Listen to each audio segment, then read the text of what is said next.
for us. Like, it's not. It's normal. It'll be odd, but it'd be very weird. Like, I remember, and I know we're live now. Hello, everyone. But like, I remember there was like one book in particular that I know we've agreed on. We gave The Devil's Submission 5 stars. Nicola Davidson? Yes. Yes. Yeah. And then but can you even count that as a book because it's a novella? Yeah. I mean, you're right. I'm trying to think of like a You need to find like a solid novel from beginning to end where we both agreed. Yeah, like this. I feel like I'm gonna have to go like deep diving. You gotta have to go deep dive. Yeah. Yeah. Like Right? in the freaking weeds. Hi everyone. It's so good to be here. I'm so happy that we are here for our first Blushing Bluestocking Society live show. And I see that people are joining slowly, which is great. So Lisa, why don't you tell them a little bit about like who you are, your channel? But you're gonna throw me off and go like, you go tell them about this book, and I'm like, no, about you. No, I don't fucking know. Okay. Hi guys.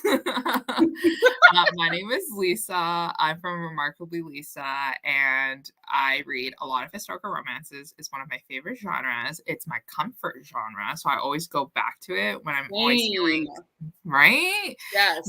When I'm feeling a little bit sad, or even when I'm feeling happy, I just like going back to the historicals. And somebody was like mentioning in Jessica's live show, because I was on Peace Love. I was on Jessica's live show, Peace Love Books XO, and we were talking about how historical romances are like our fantasy romances, because it's like we're in that fantasy world. We're traveling back into time. Yeah. We're living that lifestyle where I personally feel like it would be really interesting, where there's like no internet, no social media, and it's just pure like sitting in waiting rooms and reading books and taking walks on the fields. And I think that would be so fun. I don't know. Yeah, I see what you mean about like our fantasy romance. Like, I don't read a ton of fantasy romance. Yeah. See? But like you said, like historical romance for me is also like that perfect escape for me. It's like the ultimate like romantic escape, especially ones that have maybe a bit more of adventure to them. That's like the ultimate. Yeah, it's definitely a genre that I absolutely turn to when I'm like not really sure what else to read. I have a list going of like specifically historical romances and authors that like I'm like, oh, I want to check that author out or whatever. I think we need to share it. Like, you should share it. Like, share it with me in the chat, and then we should take a look at it together. Yes. It'd be so fun. I need a list. I'm not organized as you. Yeah, well, for me, it's like whenever somebody like randomly brings up a book in like a wrap up or something, I'll be like, oh, I keep meaning to read that book, or, you know, something like that. And then I just like have my notes app open when I'm watching YouTube or BookTube. It's just more like I add to cart and then I just get it in the mail. And then I just put it on the shelf, and that's my TBR. You forget the list. And it's bad, obviously, because it's just so much money. Oh my God. But like, I love collecting the little mass market paperbacks. Like, they're just so cute. And like, I can't resist like the beautiful covers, and like, and they're less expensive than other books. So yeah, like, believe me, I totally understand. Like, I have a little bookshelf in my room that is just my mass markets, because it's like a very short shelf. So it's just like double stacked, triple stacked with all of my mass market paperbacks. Yeah, and sometimes if you get to those good sales, they're like $2 a pop. Amazing. Freaking nice. Just stuff my whole bag full of those. Nice. I know. But I'm very intrigued and excited to talk about this month's pick, which is A Caribbean Heiress in Paris by Adriana Herrera. I have read a historical novella from her before, because I read the Duke I'd Like to F anthology bind up, and I really enjoyed her novella in that bind up. Lisa, have you read any of her like contemporaries? I think I've read like one of her, because she writes some for Harlequin. Yeah. So I have read one of her Harlequin romances. Oh, that makes me so happy because I ended up really enjoying this. But yeah, like I'm very excited now to read more of the Rake I'd Like to F and then Villain I'd Like to F is coming out very soon. I think next week. Yeah, next week. I heard next week, yeah. Yeah, so I'm very, very, very excited to just like read more from this author. I guess we can like go into like our general thoughts on the book. Okay, so something you guys need to know about me and Lisa is that it's very unusual for us to agree on a rating of a book, like any given book. We were just talking about like a novella we agreed on and we both gave 5 stars, but like it's very unusual for us to agree on books, which honestly is like really interesting to me though. Like that makes for a more interesting discussion. Yeah. Because like there's just more to talk about. But so I gave it 4 stars. There were some things that we'll get into in a bit that kept me from giving it 5 stars, but there definitely were moments, like especially in the Paris section of the book where I was like, ooh, this could be a 5-star for me, because like I just felt like the setting was very vivid, and yeah, like I really enjoyed the romance, and like it wasn't perfect, and again we'll get into that, but like overall I felt like the setting was very vivid and I really like her writing. Like it just feels like very lush and really beautiful. So those are like my very, very general thoughts. So what about you, Lisa? Well, I mean, going back to what you just said, like even though we don't agree on the ratings, we do typically read the same books, which is interesting. Like every time I watch your videos, you're always talking about a book that I either have on my TBR or already read before. So that's why I think we work, because we have the same taste. We know what we like, or we know what we want to read. Yes. But then going back to like my rating of this book and my general thought on this book, I ended up giving this one a 2 out of 5 stars. And I think it's mostly because I was listening through it on audiobook, and the narrator, like at 3 times the speed with her authentic accent, like it was really hard for me to pay attention to. And then see, this is exactly what I went through, Monica. So I tried to like listen to it slower, and then it just sucked the enjoyment out of me. It sucked the enjoyment out of it. And then I think it was that impacted me. And then like maybe if I switched to an ebook, it would have been better. Yeah, and that definitely can affect the experience. For me personally, yeah, it did take me a little bit of, that makes me so happy, 4.5. But it did take me a little bit of time to get used to her narration. But like, and I think I was telling you this, like I couldn't quite listen to this at like 3 times speed, which is like my normal listening speed, because it must be maybe her accent, but also I feel like she talked kind of fast. She read kind of fast compared to other readers. So it did take me some time to get used to her voice, but I did personally enjoy her narration once I got used to it, just because I felt that like she really brought, especially like Luz Alana's character, to life for me. Like it felt very authentic. And like all the side characters that are also from Hispaniola. Listening to the narrator physically hurt my head. Oh, that makes me so sad. I didn't care for her American. That's fair. That's fair. Yeah, I did eventually. By the end, I probably was listening to it at 3 times speed, but for at least like the whole first half of the book, I was probably listening to maybe like 2.3, 2.5 times speed, something like that. But yeah. And her Scottish accent wasn't terrible. I didn't think it was, at least. But yeah, it just added another element to the narration where I was just like, what are you saying? Oh yeah, like it definitely, how I read books typically is I'm following along with an ebook or a physical. Yeah, that's what I was just gonna ask you. Yeah, because you showed me you were reading the ebook. It definitely would have been more challenging for me if I was just listening to the audiobook, because sometimes I feel like she would speed through like names of places, or like just names of people in general, I noticed particularly, to where I would have to like rewind the audiobook if I didn't have the ebook right in front of me. So I definitely understand if the narrator didn't quite work for you guys.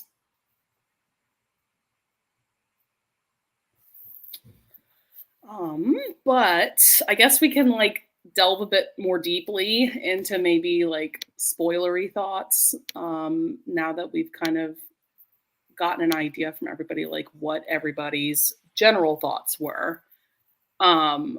Something that I did notice in the beginning, and maybe part of it was the narrator, but also just maybe the story in general.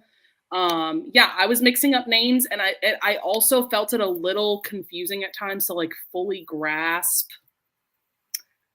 Like it almost felt a little bit info dumpy at times. Yeah. Did anybody else feel that way? Like there were definitely times where like both the hero and the heroine, would like kind of dump family history on us. Yeah. Yeah. And so it would take me a second to like fully comprehend, like, wait, who is that person? Because like Evan has quite a few people in his circle. Like he has his cousin, he had like his like assistant, kind of second in command person, and like there were just a lot of people. And then Luz Alana has her best friends. They're the Las Leonas. And yeah, it took me a second to like get everybody straight. Like yeah, and then that's usually what happens with like the start of a new series, right? Like they have to introduce everybody for you to be like excited about like the book number 2 and the book number 3. But maybe like the second book, An Island Princess Starts a Scandal, is not really announced yet. It's going to come out next year in 2023. Oh, I'm excited though for it, because I really love the concept around the series. I really did like the friend group that we had going on, and it kind of felt like they were taking like a girls' trip to Paris. Yeah. Even though they all had career goals that were important to them. Yeah, absolutely. Yeah, and I also didn't know too much appreciated that, because there was all of this history around like the Hispaniola area that like of course I didn't really know anything about. And it was really interesting reading her author's note then at the end about like her inspiration for writing the series and all of that. And I really liked the general theme of like, he's running like a whiskey company. She's running a rum company. She's a rum heiress. And yeah, like I really loved this. I already mentioned this, but I loved the setting when we were in Paris. That was like my favorite part of the book in a lot of ways, because that setting felt the most vivid to me. Like I felt like I was in Paris reading that part of the book. Whereas once we moved on to Braeburn, and Edinburgh, I was like, oh, okay, like not as special to me. Yeah, that's definitely like the lure of the book is the Paris part. Yeah. I expected like the whole book to be in Paris. And so then when it was getting set up, like this whole marriage of convenience, and then he's like, okay, we're going to go live in Edinburgh together. I was like, oh man, we're leaving Paris. But like, why? I know. It's like, oh, it's so pretty. And like, I loved how they're talking about the Eiffel Tower. It's like a brand new thing there. And there was the whole like exposition that they were both participating in. And like, that was just a really cool setting.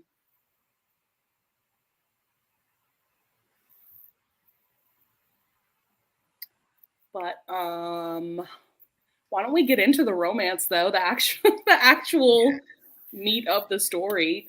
Yeah. I think for me, one of the main reasons why I ended up giving this 4 stars and not 5 stars is that, for one thing, there definitely was a lot of miscommunication going on between Evan and Luz Alana. And sometimes miscommunication can really work for me. Like sometimes it like really fits the characters and like their story. But with this book, I was like, I don't really understand why Evan feels the need to keep her in the dark. So yes. it was like a surprise after surprise after surprise for her. And she's I like, why didn't you just know. tell me? Like, shouldn't I know? And I'm just like, yeah, like, why didn't you? Like, there's He so didn't many really things. have a good reason to keep it, except for the fact that he just kind of wanted to keep her out of the mess with his father. Yeah, But like, you're marrying this woman, no matter how exactly. temporary you think this is. Like, what?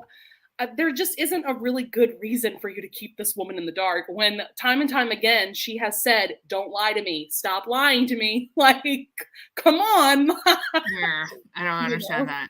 I understand Yeah. that. And then just to like back it up a little bit, to be honest, like the reason why this book kind of threw me off a bit too was how fast the relationship progressed. Like it literally went from like, I met you, you're attractive, oh, you're smart and intelligent, and then it's like marriage of convenience. And I was just like, what? And I was like, it kind of took me off guard. And then I was just like, oh.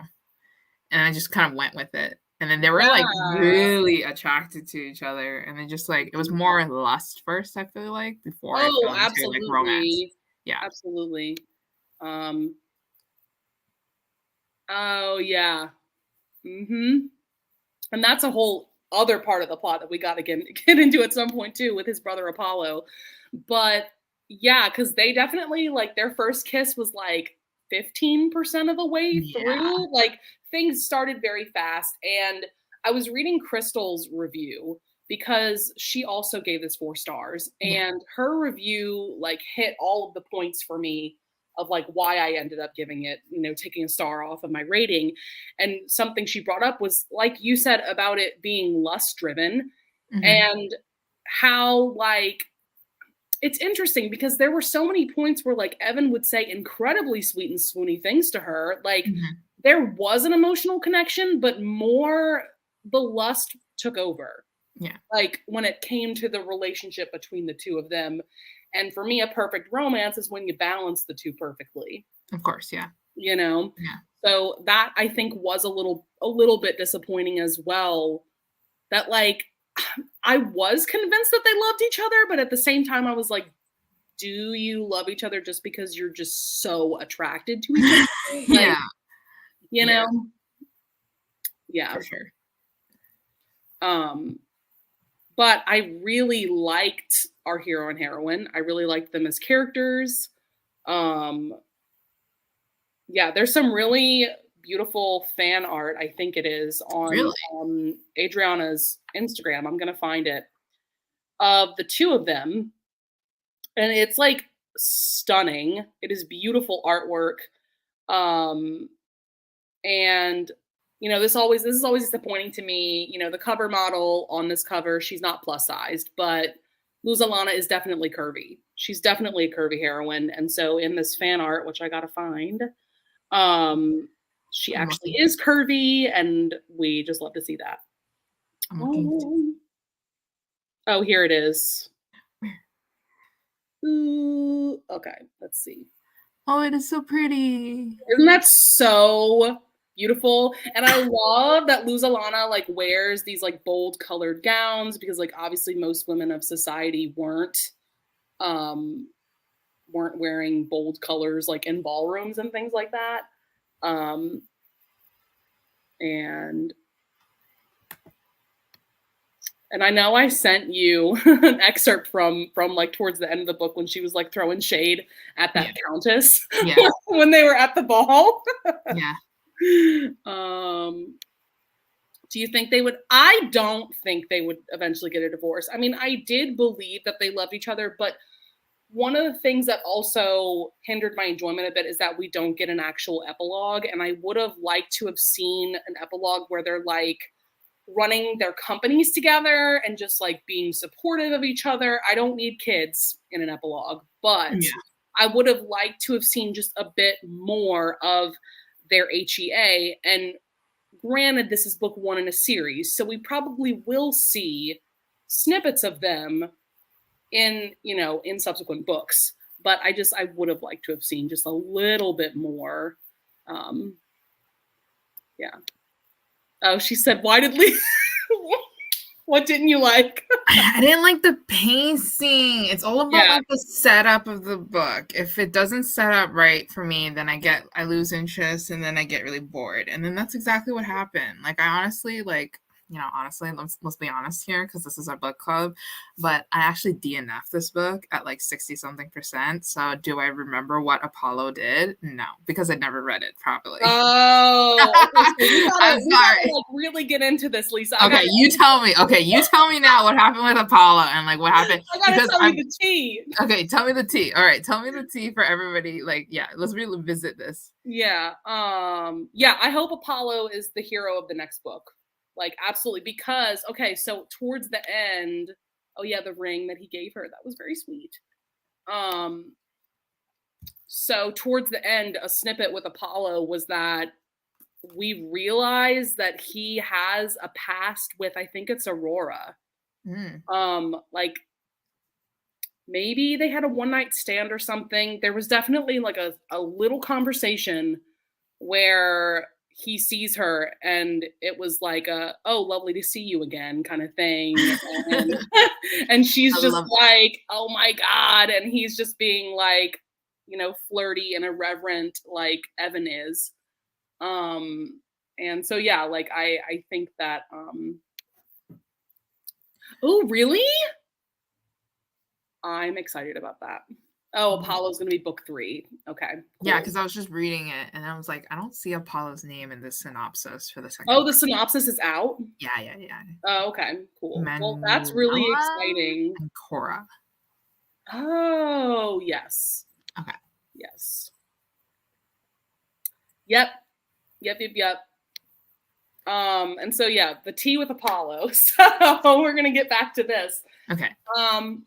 Throughout the book, did you guys get this vibe from Apollo? I thought he was going to become a villain because there were those first couple of scenes where he and Evan would meet up, and like some things that Apollo would say, I'm like, uh-oh, like the vibe was like very kind of like ominous to me, but he does not become a villain. Thank goodness.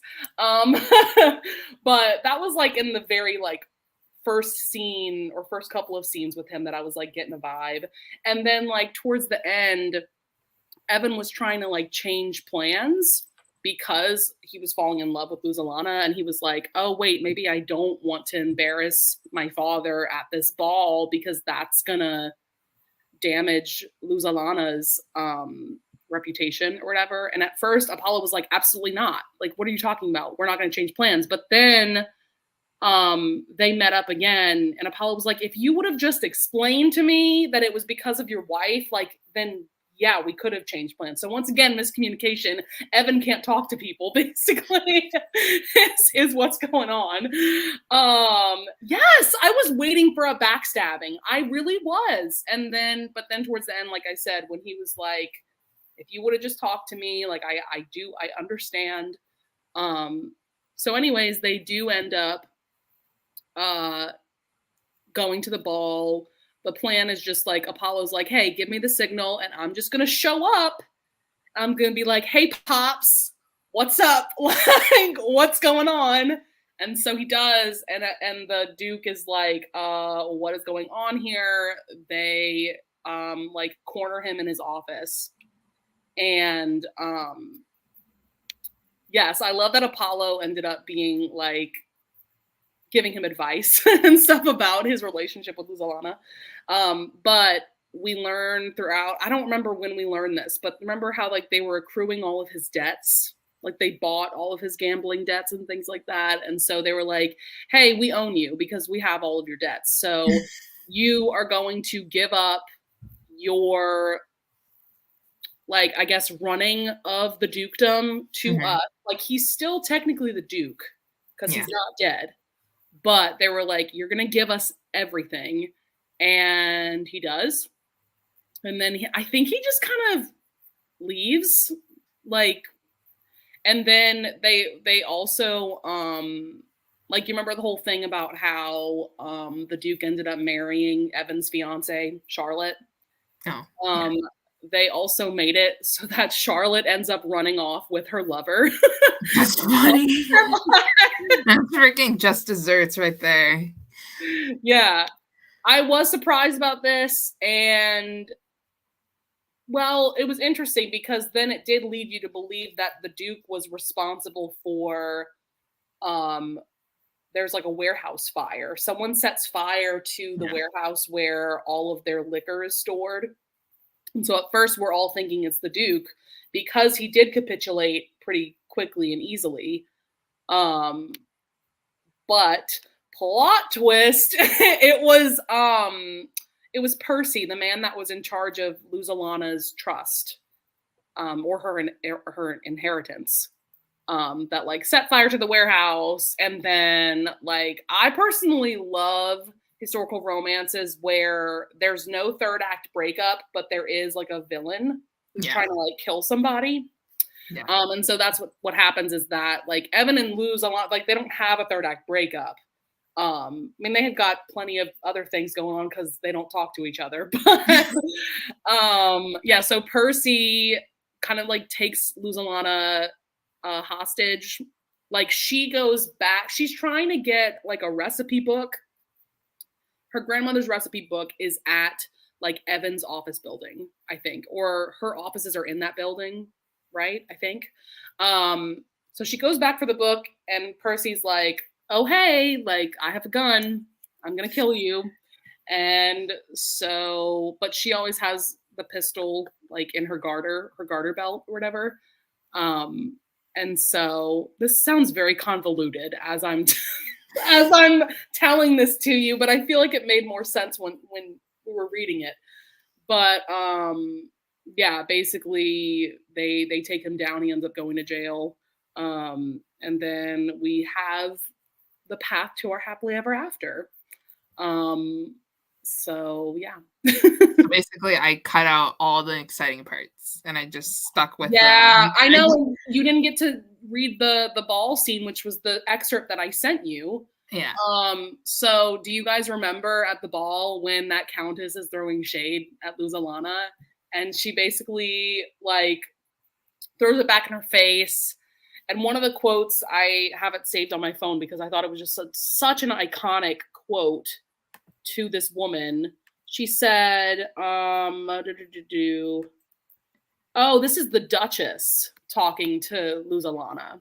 And she's saying, oh, she's lovely, Evan. You could always find beauty in places where others might not. And so then Luzalana says, forgive me, Your Grace, but I quite disagree with that assessment. European men have always been quite adept in seeing the beauty in women like me, or who look like me. It's our humanity they've failed to recognize. Women like you see it too. How else does one explain the cruelty of so many mistresses to the women who worked for them? And then there was like another thing. Oh, to the Countess. So this is a different woman.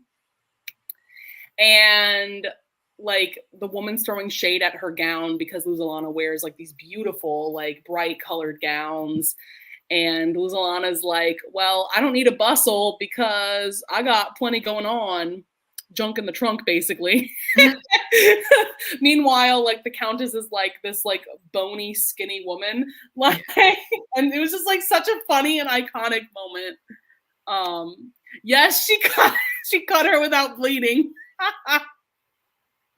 Love that. And that's one of the things that Evan like loves even more about her is how she's able to throw it right back in people's faces. Yeah. And how she can hold her own. Yeah, she's strong. Yeah. But yeah, I have to say, I did really enjoy the steamy scenes in this, even though I was disappointed at the kind of lack of emotional connection. But Adriana Herrera then served us with the steamy scenes. So, you know, I'll take what I can get, you know. And I really, really enjoyed Evan as the hero. I love like a very like flirty, irreverent kind of hero, but then I also love that he's like hell-bent on this revenge against his father. I love revenge in romance novels. Like that's one of my favorite like tropes, whatever you want to call it, in something other than the romance. But I also love it if the hero's trying to get revenge against the heroine, like in Again the Magic. Yeah.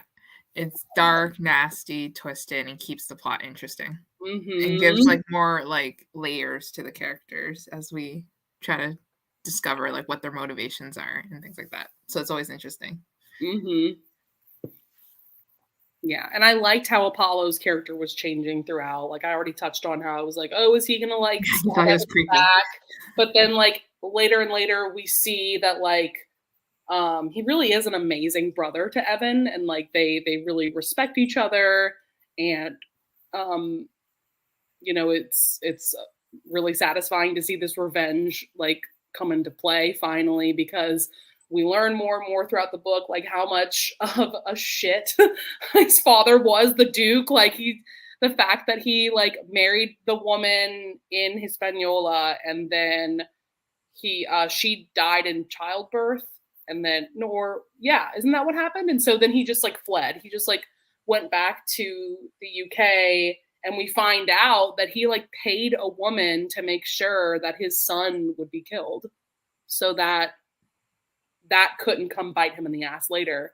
And so then Apollo's like, little did you know that that woman didn't kill me, and she in fact brought me to another relative of mine to raise me.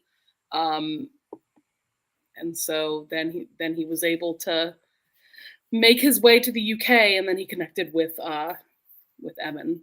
But I think I like Apollo's book a lot more because he sounds like he's like one of those types of like the characters that use like comedy, flirtiness, and everything to be yes, defensive, like to defend himself. Like that's his outer layer. it's But a then character. It's a yeah. yes, yeah. And then deep inside, he has like a lot of things that it's actually bothering him. He's actually like a serious person. Like he's Oh like, yeah, even more so than Evan, because Evan also has that vibe. But like, we'll see in his book, I'm sure, that like Apollo probably had a very rough yeah, childhood, yeah, and you know, seeing him come from that to now he is the heir to the dukedom. yeah. You know, now he trumps Evan in the lineup.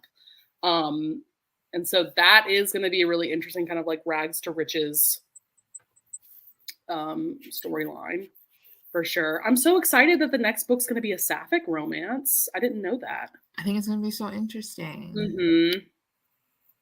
I wonder how the cover is gonna look like. Do you think they're gonna like keep the cover like the same style? Or are they gonna switch it up? I kind of hope so. My only thing that I don't love about the cover is the font of the title. Yeah, it's like in the middle of nowhere. And it's very like it's a modern font, Yeah. and like I feel like it didn't quite fit like the Paris background and like the beautiful woman on the cover. Like, um, yeah, Evan truly respected her.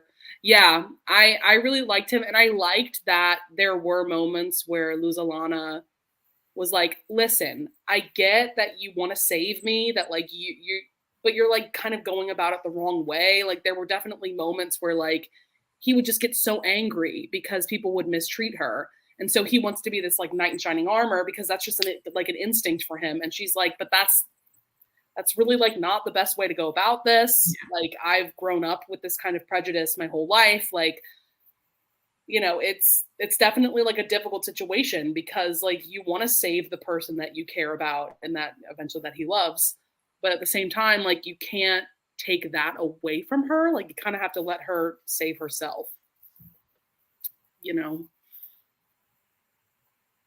But yeah, I really liked him, and I loved how much of a badass she was, and I loved that like they're both stubborn in their own ways. Yeah. And that definitely kept things entertaining with their romance for sure. Yeah, like overall, I think like I liked what the principle of the book, stood on. I liked the characters. I liked everything, but it was just like I guess like I think my rating was just based on the romance because it just didn't, I didn't really connect with the romance, and then that's why I gave it 2 out of 5 stars. That's why I kind of like lost interest in the book. But everything else, like I completely agree. Like the history of it and like the principles that she stands on, and yeah, how strong their bond is with each other over things. Yeah, his growth with allyship, I really enjoyed that. Really, really enjoyed that a lot. Do you remember like what kind of scene was going on when you decided to put the book down? Like what was happening in the book? I think it was like after a sex scene. where like they Okay. like yeah, where it was like I don't know, like there's many, but like there's like I don't know, like I think it was like come over here, and then she comes, and then they just do it, and then I'm just like okay, I'm good. I got what I wanted. Like I can leave. Right, and then you were like, okay, I'm done. Yeah. It was like after they got married, and then like they're having fun, but even then they had sex before they got married, right? See, and that was something that was like a little weird to me, that like they literally had sex in the middle of them, like their negotiations. Yeah. Like they were kind of negotiating things, and then they're like, okay, let's go to the bedroom, and then they had sex, and then they were like, and then Luzolana was like, okay, but really, let's go negotiate. And then like that made him really sad. Like that made him really upset. Was it even like was it her first time too? It was. Yeah. It was. Kind of weird. So that was just the timing of it was weird, because usually in Marriage of Conveniences, they don't have sex until after they got married. So yeah, I'd never read a romance like that before. Oh my God, yeah, because she had the gun on her like all the time, and the way that like they frustrated each other. Yeah, I'm sure she was tempted many times throughout the book to shoot him. What was I gonna say? I don't know. But yeah, the timing of things, yeah, is a little bit off.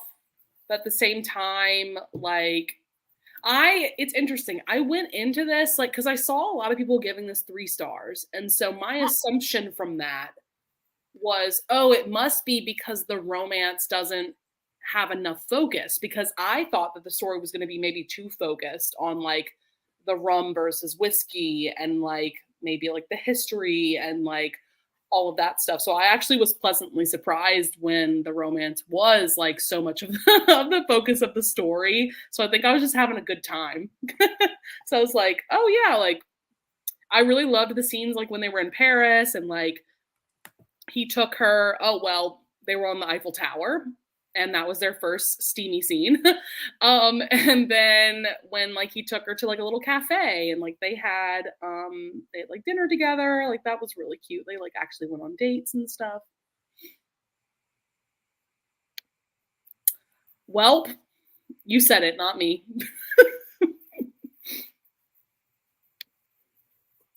I'm trying to think if there was like anything else that I like really wanted to cover with this book.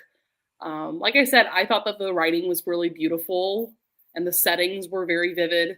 And I'm definitely looking forward to more books in the series. And I think that the series is going to get better and better as it goes along, because like we said earlier, like maybe there was a bit of like info dumping because we're just trying to get all these characters introduced. Yeah.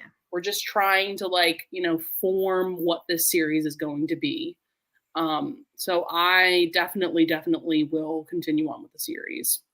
Yeah, I'm interested in reading Apollo's book, because I used to like hate those characters that are just like using these as defense mechanisms, like humor and things like that, because it's just so silly. But then they turn out to be really good because like they have such a deep, dark past that they're using, and I don't know, like I think I'll like it. Those are some of my favorite characters. And of course, like at this point, I kind of start rolling my eyes with there's so many historical romances where the hero has the deep-seated daddy issues. Yeah. And I'm like, when you were mentioning about like how bad the dad was, I was like thinking back like, oh my God, like there's so many historical romances out there where they all have daddy issues. And I'm like, damn, like back then it was not great to be a child. Like, yeah, like your dad and your mom are like emotionally, physically abusing you, sending you to boarding schools, and then you're expected to grow up like as a normal person afterwards that believes in love. Yeah. Well, there's so many where like the issues stem from the father being like, you're not worthy of being my heir. Like that's a very common, and that was the case here because for the longest time, Evan was the heir. Yeah. And we did see like a brief scene where like the father had said things like that over the year.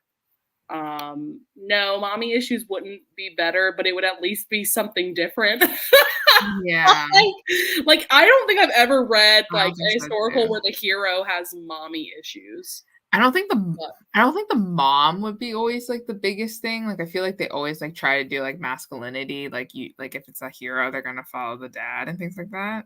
Well, and let's face it, like women in this time didn't have power. Like Yeah. it would have been very unusual to have like a mother being like aggressive with their children. Like they just didn't have the power to be Yeah. that way. And they didn't want, I'm not saying they didn't want the power, but like it's just like it wasn't in their role to do the disciplining, I feel like.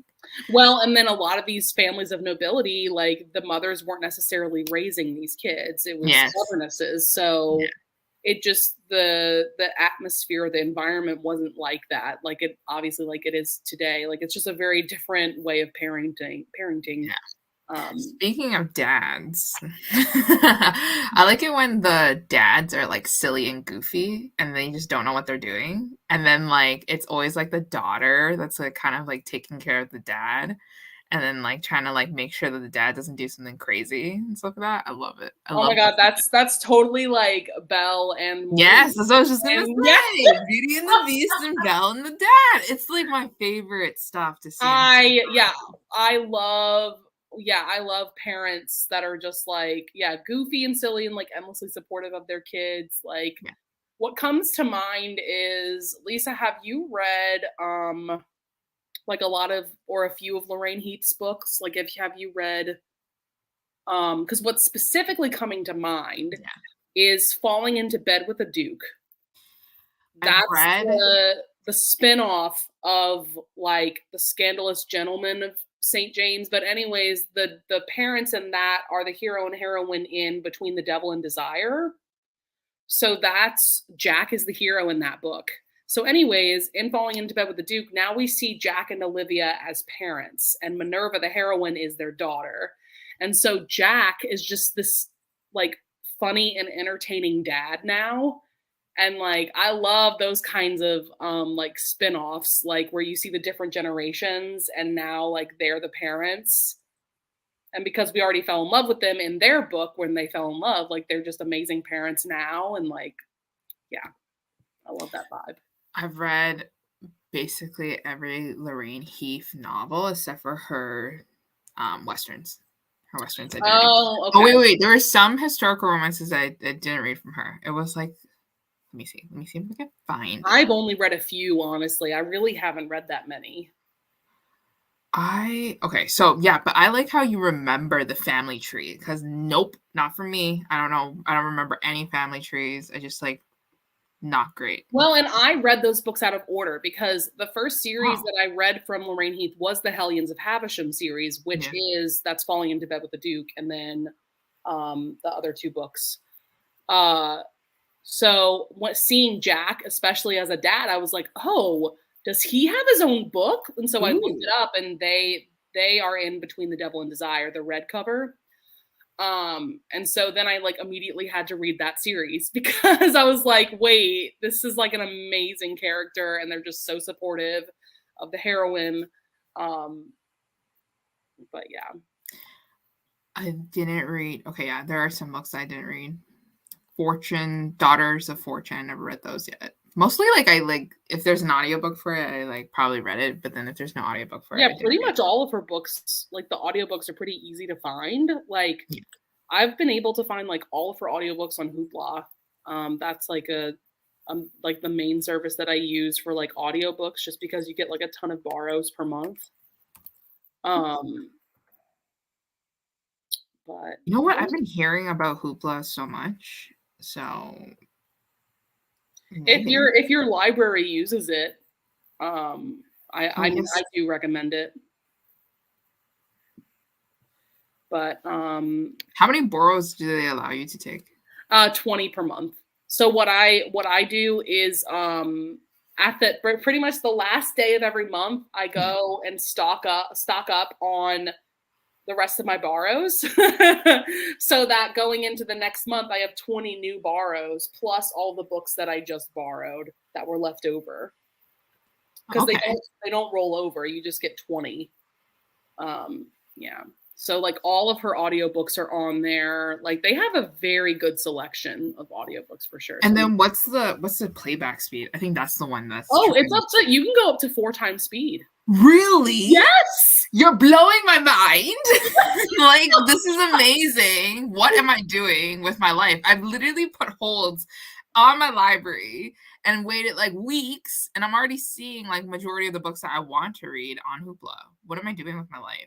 My life has been changed. Yeah, it's also like for those of you that are really into reading like comics and graphic novels, like Hoopla is especially like they have a really great selection with comic books.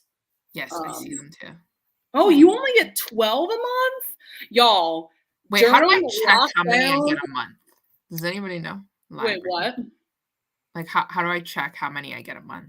When you go to borrow, like there's, you know what? I'm going to show it on my phone. There's different tabs. And when I go to the borrowed tab, let's see. There's a little line there that says you can borrow blank more titles this month. So for me, I have 20 because I just borrowed a ton on October 31st, when the month was about to roll over. And if I return it, does it still count as a borrow? Yeah. You borrow them and then you get 21 days. And again, so I can't return it and get a new one. Like I have to like. No, you would still have like 18 borrows. Like, like it still takes out of your quota. No. Okay, so like if I borrow 21 and I return 21, can I borrow another 21 in the same month or no? No, that's the only thing with Hoopla is that it's limited. So like I only get my 20 borrows. I only get 11 because I just borrowed a random book to test it out, and I ruined my. Oh my god! I lost one. Wait, Monica, you only get 5? What do you do with 5? Oh my god! No. I borrowed the random ass one too. Melissa, that's a really good point, and I kind of brought this up earlier when we were talking about. I didn't really understand why he kept keeping her in the dark in general. Yeah. And so, once it becomes clear that he wouldn't do anything to hurt her business, what was holding Luzalana back? That was also a little bit like they were both keeping each other in the dark about their feelings, and it was getting annoying. But I did like that they finally had it all out. Like they finally got it all out in the open. Well before, not well before, but before, like the conflict with like Percy coming back and trying to like kill her and things like that. Like they finally kind of like talked it out. But I did think it was weird that like, so they had the conversation finally, and they were like, I do really care for you. Like, let's make this marriage real. But then they like refused to tell each other that they loved each other until after the ball with the Duke. I thought that was kind of weird. I'm like, why are you guys holding back still? Yeah. So there definitely was some weird things going on with them in terms of just like admitting their feelings for each other and just like going all in with the relationship. Yeah, my Libby doesn't have a lot of choices either. So during lockdown, by the way, during lockdown, I don't know if you guys had this, but my Libby was letting people borrow 40 books a month, like literally doubling the limit. But anyways, during lockdown, I was able to get a library card through Houston's library. Like they were just kind of letting anybody get a digital library card. And so because of that, I have access to Houston's Libby. And Houston's Libby is like huge, insane. Like they have like any book that you could ever want, So I lucked out with that. Amazing. Oh yeah. Yeah, but there were other things that he kept her in the dark about that I was like, that has nothing to do with Apollo. Like, there were other things that I was like, y'all just got to talk it out. Like, I don't know. There was just definitely a lot of miscommunication. And after a while, I was kind of over it. But So Monica asked, do we have a pick? We haven't talked about it yet. You had a whole list for us, though. Remember? I Is that did. only for next year? Oh, do you mean of upcoming releases? Yeah, like you picked out like, okay, so you have January and February, A Wicked Game by Kate Bateman, and then The Duke Gets Even by Shoop. Yes, okay. But I didn't have something picked for next month. I didn't have something picked for What's December. out next month? What's out next month? You know, like December. Like, let's decide it right now on camera, guys. During the live show. Because there aren't any like new releases. And plus, I feel like new releases would be hard too for like viewers because like they have to like get it right away, and if they're borrowing it from libraries, it's gonna be harder. And because we're thinking January and February, those are going to be new releases. So, I mean, new-ish releases. So we can definitely like. But they're popular, so I feel like it's like easily accessible kind of thing. Popular. What do we want to do? Let me look at my general like historical romance TBR and see if anything pops out to us. Let's see, where did this go?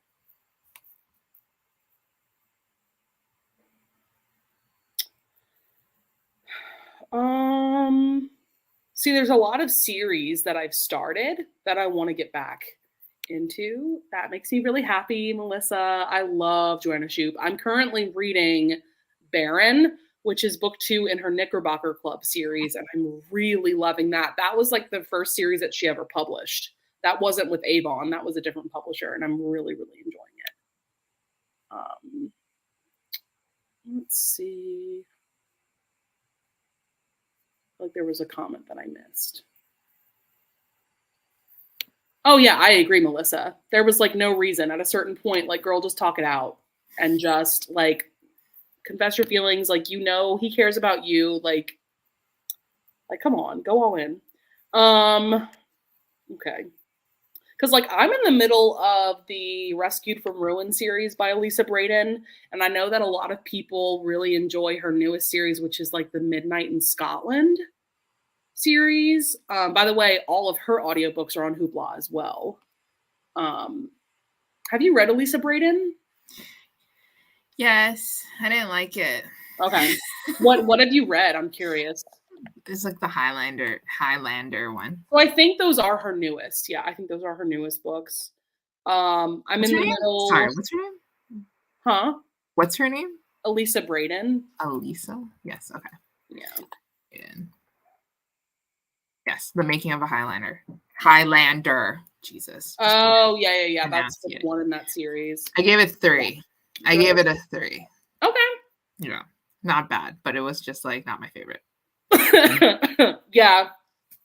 Well, she kind of tried. Didn't she kind of try to use it when Percy was like trying to kill her or something? But yeah.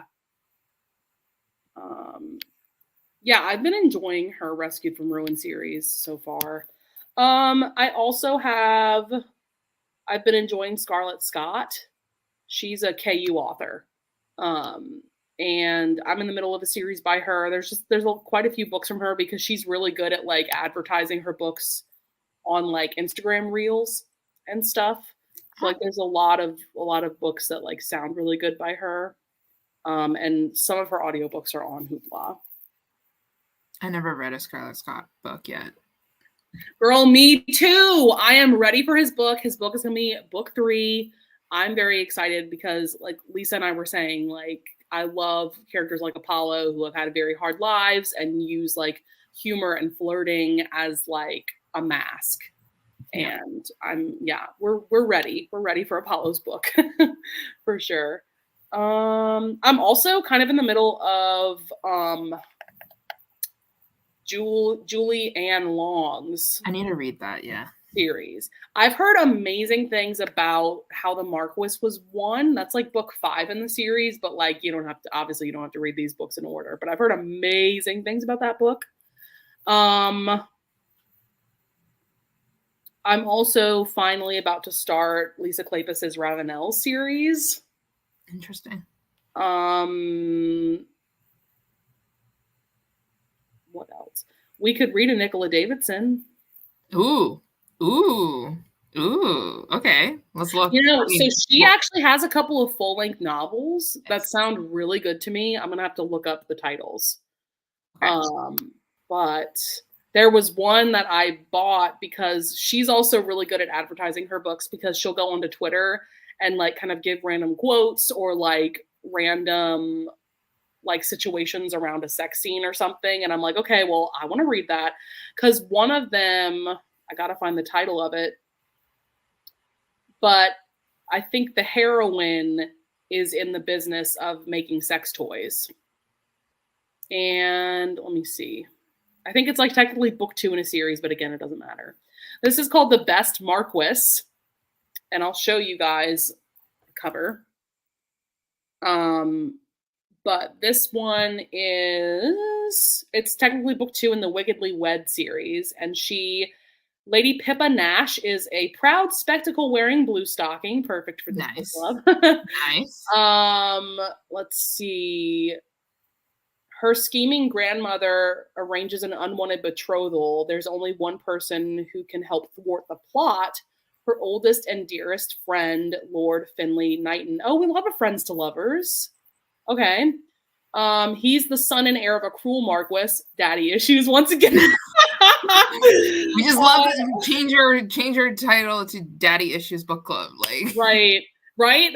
Let's see. So he I think owns a sex toy business. Yeah, he has a secret pleasure toy business. Yeah. And his father unexpectedly cuts off his allowance, so he reluctantly agrees to a plan as wild as any romance novel. To save his business, he'll pretend to be her fiance for the season. Okay. Yeah. I just wanted to let you know while you were reading the synopsis, I already bought it. So that will be our book club. Yes! I bought this like right around the time that it came out. This was like back in 2021. But yeah, so I think we're going with this, guys. We found it, guys. Don't worry, we got it. And we this is our pick for next month. And what's good, I just saw that it's 250 pages. That's like a decent amount of pages because Nicola Davidson typically writes novellas. So this is like probably the longest book you'll see from her. And it's like, I don't know what I was going to say. I don't know what. I lost my train of thought for a second there. Oh my God. I'm actually going to make a banner for it, but we were joking about picking a book live on the live show, but no, we weren't joking. We actually did it. Good. Right. Love that for us. Hey, multitasking at its finest, you know? Yeah, we did it. This is going to be our pick for December. I am very excited. It doesn't have the highest ratings, but to be fair, I feel like a lot of Nicola Davidson's books don't have very high ratings, but I love them anyway. Yeah. Yeah, because I think people just get mad that it's like so hot and there's like no plot. People get so offended, and I'm like, girl, that's like for me, Nicola Davidson perfectly writes erotic historical romances. Like I haven't really read an author like her before because to me, she does really balance the romance, like the emotional connection with the sexiness. Yeah. You know? 100%. Yeah. What else have you read from her? I read all her novellas, I think. Let me look. Monica, it does not have an audiobook, unfortunately.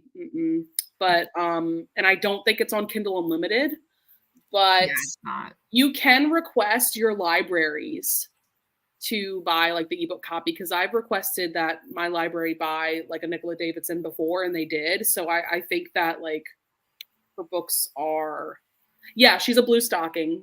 And she thinks that she's going to be a spinster and she's like totally okay with it. But then her grandma is like, nope, you're going to get married. Okay, thanks. What was I checking? I was checking the books I read. So I read Surrender to Sin, which is basically every book in that Fallen series, like the novellas. You've read? Yeah. I read One Forbidden Night, which is Tudor book number 2, and a novella called Mistletoe Mistress from her too as well. So 5 books in total I read from her. I haven't read Mistletoe Mistress, but I did read Her Virgin Duke, which is also a Christmas romance. Okay. I'm going to add that to my TBR. I'm going to read that because I love Christmas books. And Her Virgin Duke, oh my God, it's so good because he's like a total cinnamon roll guy and like very sweet, but like once they start having fun times together, he turns dominant. Ooh, and it's I like that. so much fun because he's a virgin, so he like had no clue that he had this inside of him, that like he was a dominant. Yeah. And so yeah, it's so much fun. And it's on KU. Perfect. Nice. Yeah, I know some of her books are on KU. I don't know. Some of them aren't. Yeah. Some of them are. Yeah. Nice. I'm so excited now about this because I've been meaning to read. This book has been sitting on my Kindle since it came out. We'll decide the next meetup date because that's like the date that we have to work off camera because we're just going to start checking our calendars. It's going to be like 10 minutes of us like scrolling through like, right. Like we're going to factor in time zones too at this point too. Yeah. It'll just be like a mess. An absolute mess. Yeah, Hoopla's not going to have it like, because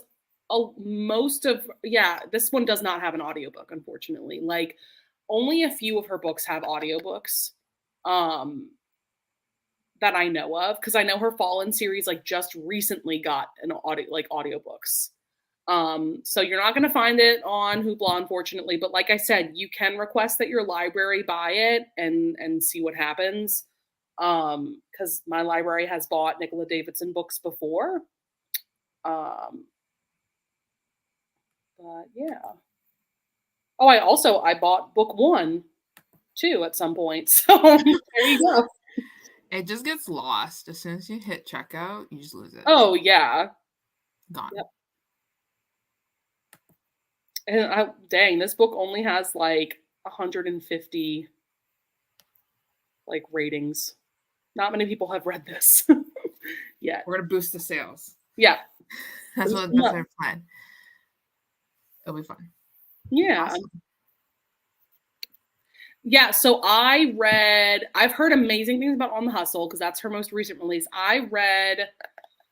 It's something about like claiming it or something. It's a Harlequin romance from her, and it was really interesting because both the hero and heroine are involved in like the telenovela industry.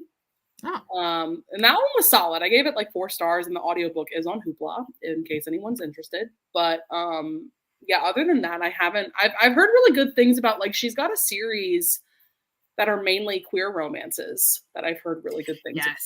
I did. I heard that. Let me look it up. It's like something like a lot of the titles are like American something. Yeah, it's Dreamer series. Yes. American Dreamer. Mm-hmm. I've heard really good things about that series. Yes.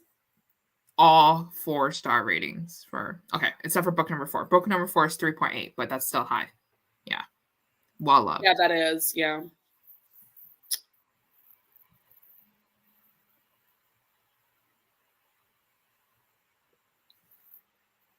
Oh yeah, some of her books are on KU. I'm looking at Nicola Davidson still.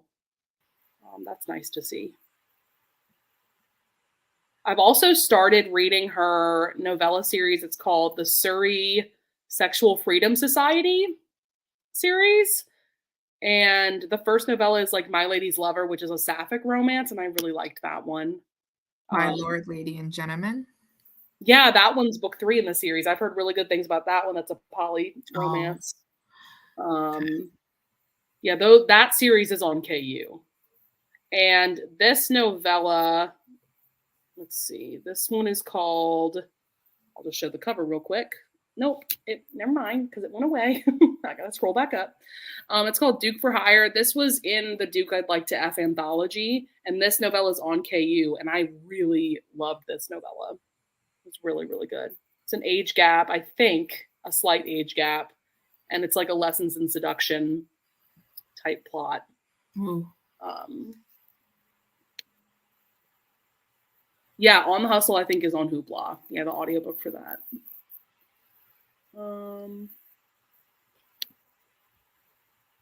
Yeah, so this is our book. And, and right after we finish this broadcast, Lisa and I are going to talk about when the date is going to be. But yeah. And then we'll post about it on our YouTubes, like in the community portion at least, and on our Instagrams. So make sure to follow us on there because we keep everybody updated there. Awesome. No, we're not only reading Bluestocking books. It just so happens that so happens that this next book is about a Bluestocking. It's just I really liked the alliteration of blushing Bluestocking. So yeah. As you can tell, we're very random with our book choices. We're very casual. Yeah, this is a very casual book club. Yeah, like the book that we just read was introduced to us from Lenora Bell and Eva Leigh. So we didn't even have a book yet, and they just chose the book for us, and we went, okay, let's roll with it. Let's just go with that one. Yeah, that's true. Yeah, I didn't have any idea like what our first pick was going to be. And in fact, that book wasn't really on my radar because I had seen so many people give it 3 stars. But at the end of the day, I am glad that I read it because I ended up really enjoying it. And it was just like it was also just like a unique historical in a lot of ways, the setting and the type of characters that we had, and all that. But so I'm glad that she recommended it. In January and February. Like we got some picks down already. We do. Yeah. Well, and I'm excited. I know we've talked about this, Lisa, that Grace Calloway's newest book. Oh, yes. I know that we're really looking forward to that book. But I don't know when. I think that's coming out like in the spring or summer or something. Yeah, we got time. Yeah, we got time. Yeah. But I think we're going to wrap up the broadcast here. Thank you all so much for joining us. There's 7 of you here right now, and we truly love and appreciate all 7 of you. Yeah. And we got so much love on our Instagrams from our friends that and thank you for reading the book with us. Yes, thank you guys so much. This is my first time like being a part of a book club like this before, so I'm having so much fun with Lisa and with all of you guys. Yeah, and I'm having so much fun too as well, and I think it's working pretty good right now. Yeah. We're trucking along. Yeah. Like I said, this is going to be call it Davidson. So. I'm excited. Yay. Thank you so much for joining, guys. I'm glad that you enjoyed. So I hope that you all have a good rest of your night, rest of your weekend. And we will post when we've decided on a date and time for our next live show. Yes. So, all right. Bye. Bye.